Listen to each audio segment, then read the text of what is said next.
Today on the podcast, we're continuing the conversation with Terra Osman. We're talking about suburban homesteading and all the things that Terra has done on her small property.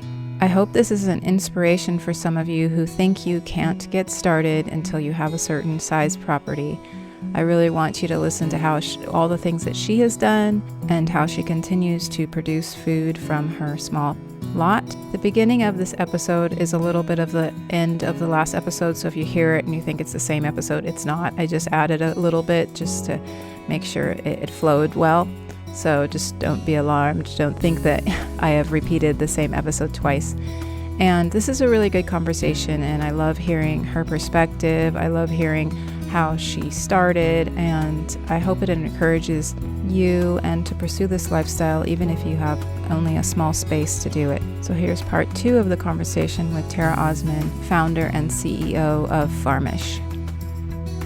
This is the Homesteading for Beginners podcast, and I'm Mona Weathers, your homesteading mentor and coach.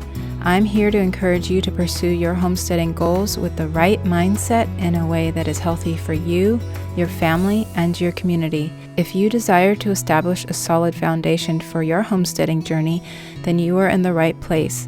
Join me as I share stories from the past 20 years of my own journey, as well as practical and actionable steps you can take to start and maintain a healthy homestead.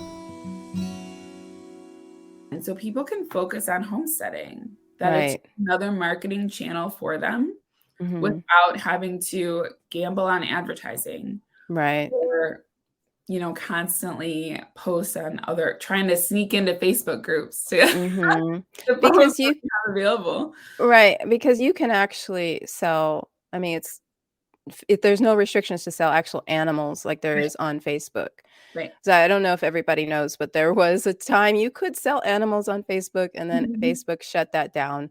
Probably for some of it was probably for good reason, and other was kind of annoying, because especially the horse industry, the horse community, that's where most horses were being sold, was on Facebook. And now you have to sell halters. That's the way they get around it. Like filled egg cartons. I've seen So we want to make it easy, and as easy as social media. But super local. Right. I love that. There's so many ways this app can be useful. I love the idea of the events.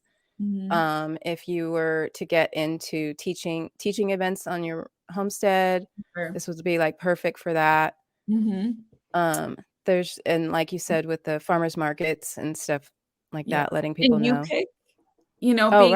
Like most of the country, some U-pick seasons are very short. So, for example, strawberries here, it could be 10 days. It could be 2 weeks. And so there's a farm near us where they've ran ads, they've tried all the things, and they end up with a phone number. You call the berry barn every morning and you listen to the voicemail. Oh, wow. Yeah, an app would be a lot easier. Like, check. And so like calling, it's busy because they only have so many lines going through, and you want to know, especially if it's kind of drizzly, like, are they still doing it today or what time? Sometimes they run out, all these things that won't work on Facebook because you have to search and dig and and it's very distracting over there. Yeah, for sure. So this would be very simple. I get RSVPs every day of that U-pick, all those U-pick events until until I attend one or whatever, or I can, pick a day that works for me and then get a notification if something with that changes. Yeah. Yeah. So smart. I love that. Okay. So let's get into your homesteading journey.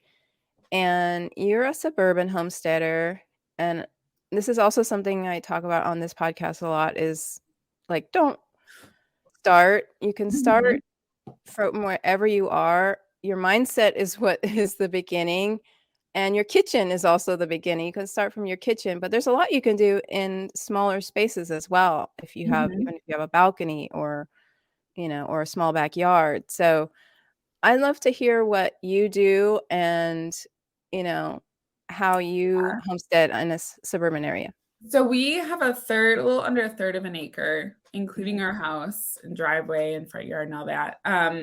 And when we first bought the house about 10 years ago, right away we made the mistake of buying like a raised bed kit. It was like over our budget, not practical. Mm-hmm. I think it was 4x4. And so I just went to the greenhouse, bought a couple things and put them in.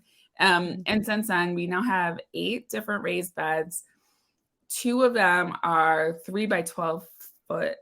And we plant in raised beds mostly because it's just easier to maintain, weeds especially, and it's easier to like mow around for the kids to play around, have very clear boundaries for them, like don't step there.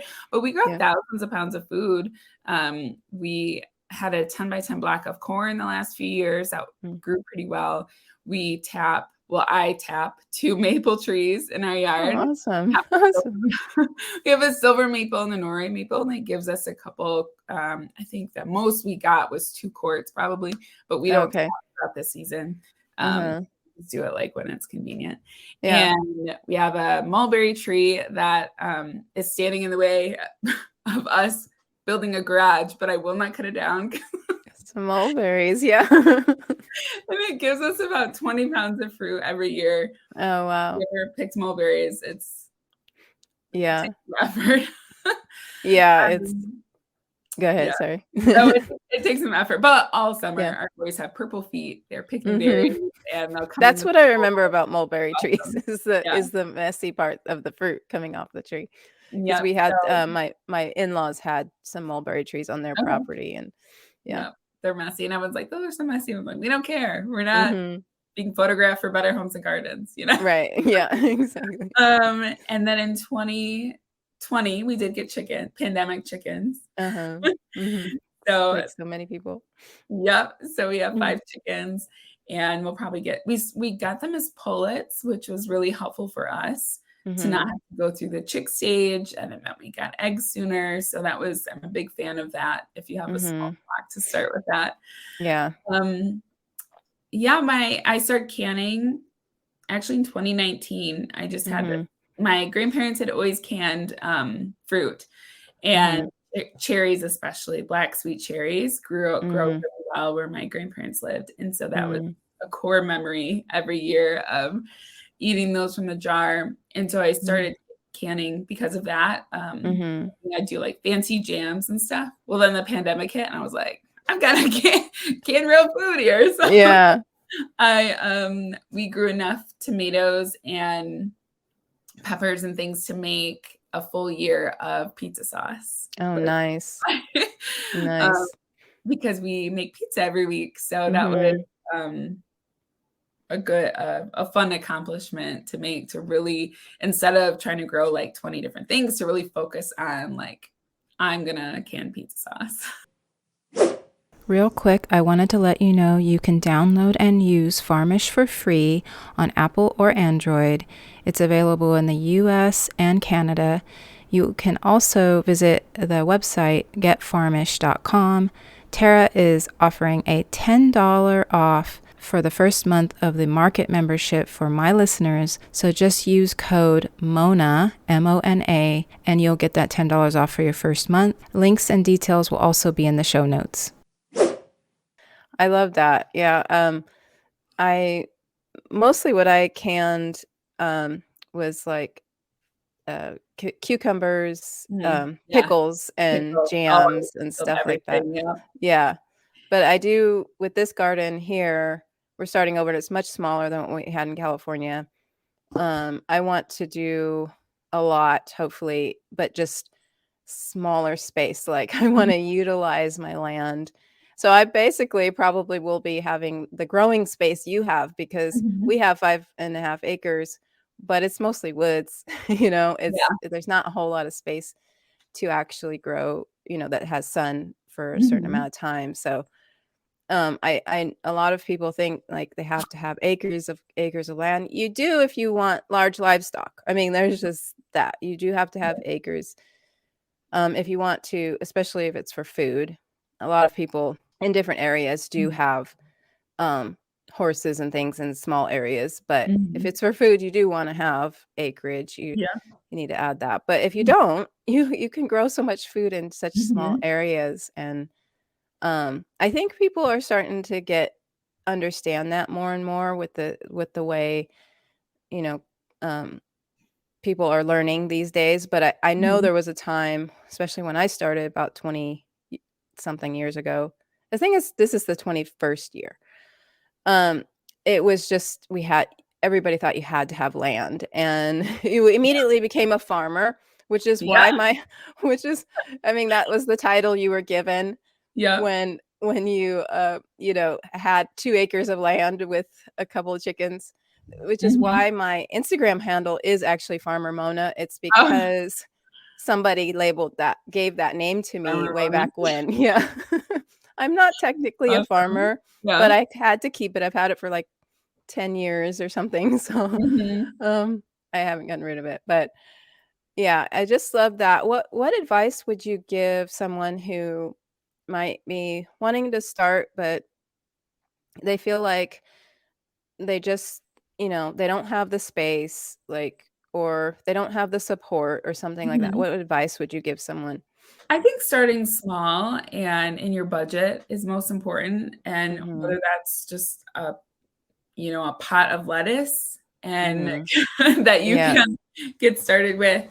And I posted this on TikTok when we started the year after we bought that overpriced garden bed. Um, Mhm. we ended up making garden beds out of cedar fence pickets. And Mm. at the time, it ended up being like $15 for a 3x6. Mm. And now it's around 30. But Mhm. I see so much, especially on Instagram, people make Mhm. these like super elaborate, beautiful, they have like wood over their raised Yeah. Mhm. lights and everything. And it's like you literally can just get a pot, one of those big cheap Mhm. pots from Walmart and Mhm. grow what you like. And Yeah. I think that's really important. People see all these different things. And it's like if you like tomatoes, just Mhm. grow tomatoes. Mhm. Tomatoes and companion plants, and you will have, you can grow a pizza garden. You can grow Mhm. just greens and things that you can eat fresh. You can grow just things for a smoothie. Mhm. Yeah. So I think just starting slow and simple. Some of Mhm. my favorite homesteaders that I follow on Instagram and TikTok, once you have huge, elaborate, grow or subsistence farmers grow Mhm. nearly everything their large family eats, they start off in a small raised bed. They Mhm. start off with 3 chickens. They start Mhm. off, every year they just keep adding. And I think it's important to realize that you can start small and eat what you grow, which is the Yeah. coolest thing. I think, especially when you have kids, just feel like, Yeah. have It's them picking out of the garden. Yeah, it's a beautiful thing, and I can't Mhm. wait till my grandkids can experience more of that. My daughter did have a little garden when she lived in Mexico City, so that's another thing. If you live in the middle of the biggest city in the world, you can still have a Right. garden. But my youngest is the one that experienced the whole homesteading life. She was born on the homestead. She would spend hours just playing in the garden, and I have photos Mhm. of her with the cat, because the cat would go in there, and Yeah. she just loved that space. She loved going in there and picking the berries and taking her Mhm. friends to go pick the berries in there just for an afternoon snack. I mean, there's just so many beautiful things about that you can create even in a small space. Like, you don't have Yeah. to have a large space to do that, and your kids will enjoy it. And if they have the fond memories of the garden, they're likely to, do that when they grow up into Yeah. adulthood as well. Yeah. My grandparents, my grandpa especially, grew up on a farm, a homestead. They actually were in the same property since 1867 in northern Mm, Michigan. Same. And it was always a homestead. It was never like a commercial farm. mhm, And so even when they were doing very, very well. They lived on a lake. They had this like beautiful home. He carved out a spot next to the driveway and planted carrots every year. mm. I mean, at like he didn't need to grow carrots, Yeah, It was yeah. like it was just that's just what he did every year. A certain time he planted carrots and beets and radishes, and that was it's not like we ate a lot of what he grew, but it was like, Mhm. hey, come over here. We pulled him out of the ground. He dusted off the dirt, and we ate a dirty carrot. That's That was awesome. yeah, and it was Yeah. such a great memory, and it's not like Mhm. and he didn't have to grow a lot to Right, give us that memory, and right. I think that's important to know too, that maybe you just have a couple meals of fresh summer green beans every year. But it makes a difference. Yeah. And just knowing how to grow food in any capacity is just like you're out of the norm if you know how to grow anything. You know Yeah, what I mean? sure. Like, but I have the same kind of fondness for my grandfather. The same thing. He had a backyard. He lives in South Central Los Angeles, and a lot of the older generations had gardens. That was like their thing. They always grew food. My grandfather loved to grow tomatoes, and they had a few like fruit trees in the back. And the tomatoes was the thing that I remember, and the lemon tree. I think there was an orange tree too. Maybe it was oranges, because we always got oranges for Christmas. It was definitely oranges. We did too. My other grandpa, who also was from northern Michigan, lived in Florida for a while, and for Christmas, that's what we got, a huge box of oranges every year. Yeah, that was an old generation thing, but that's but those fond memories, because my parents were not gardeners or anything. It was my grandparents. And hopefully there'll be this gap. The gap will be closed into where parents are teaching their children these things from now, for hopefully years to come. Yeah. Okay, that's the end of part 2. I hope you enjoyed that conversation. Terra has been just a really fun person to chat about this topic on suburban homesteading. She has created this product that's just really awesome and can help so many people, but the best way it can help people is if people use it. So the more people using this app, the better. And next episode, she will be walking us through the app and all of how to use it. So be sure you have it downloaded and come back next week. Or if you're listening to this in the future, just go to the next episode and she will teach us how to use the app. It's pretty easy to use, but it's always nice to have the founder of the product show you how to do stuff. So it will be only audio right now, so you just need to listen to what she's saying and walk through. Eventually I'll have the video version of this, and hopefully just be able to have it popped up there, and so you can see what we're talking about and what she's talking about. But for right now, you'll just have to listen to the audio and learn how to use it that way. Okay, I hope you have a wonderful day.